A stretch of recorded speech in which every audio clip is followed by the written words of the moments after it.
Occasionally, I'll receive emails from folks asking if something can be turned into an Earth cache.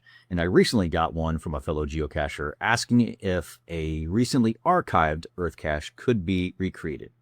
And the answer is always, well, maybe. You can, but to do it, you really have to start from scratch using all of the current guidelines.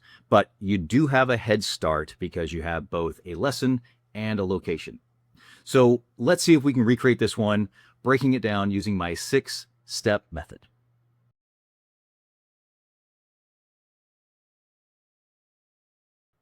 Step 1 is location and lesson. Now, the Perched Earth Cache is in southern Nevada, just west of a town called Caliente. It's at the Oak Springs Trilobite Area, which appears to be a trailhead with a parking lot, and the land is managed by the Bureau of Land Management. Looking at the old Earth cache, we know the lesson is going to be on trilobite fossils, but now we need to ask some additional questions. First, is it an acceptable topic? And if so, is it one that is limited? Yes, fossils are an acceptable topic, and no, this one is not on the limited list. Second question is, are there any other Earth caches nearby with a similar lesson? So I did a check, and there are no other Earth caches based on trilobites within an hour's drive of our proposed ground zero.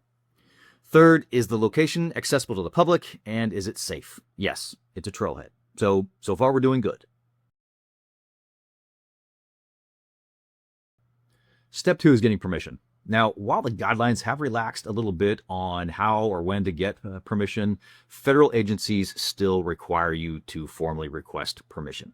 And I checked with the BLM, and they generally welcome geocaching activities as long as it has minimal impact to the environment. So yes, you're still going to have to get permission, but I think that's not going to be a problem. So we're still good so far.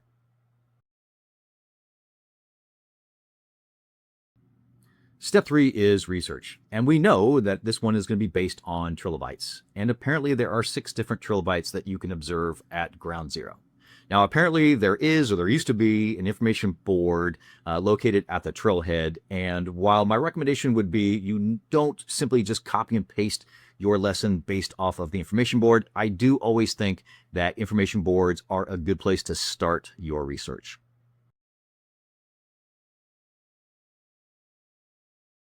Step 4 is developing those tasks that everybody so enjoys. And I am pretty formulaic when I develop my tasks. Typically 1 to 2 are going to be based on the lesson itself so that they'll read it. Now, in this case, I might go with, in your own words, how did the trilobites come to be trapped here, right? Now, obviously, if you do something like that, you're going to have to contain that or use that. Make sure you teach that in the lesson itself. And then I also typically do 1 to 2 questions based on observation and analysis at ground zero. And now that we know that there are 6 different types of trilobites located within the area, that's actually kind of perfect. Now you would structure these observation and analysis tasks based on open questions. So using words like what, why, or how. In this case, I might go with find at least 2 different trilobites at ground zero. Based on your observations, what are some similarities between your specimens? What are some differences? And of course, I'm always a fan of requiring a photo. The last 2 steps are really putting it all together and then submitting it.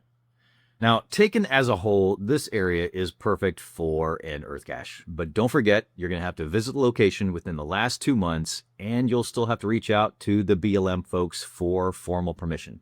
I'll leave their office information down below in the description. If you have a potential Earth cache location in mind, perhaps I can help. In the description, you'll find a link to a form that you can fill out and add some photographs, and it'll send in to me, and I'll take a look and do some analysis, and we'll figure out if your area is a potential Earth cache candidate or not. And don't forget to like, subscribe, and hit the bell notification for videos just like this in the future. Thanks for watching.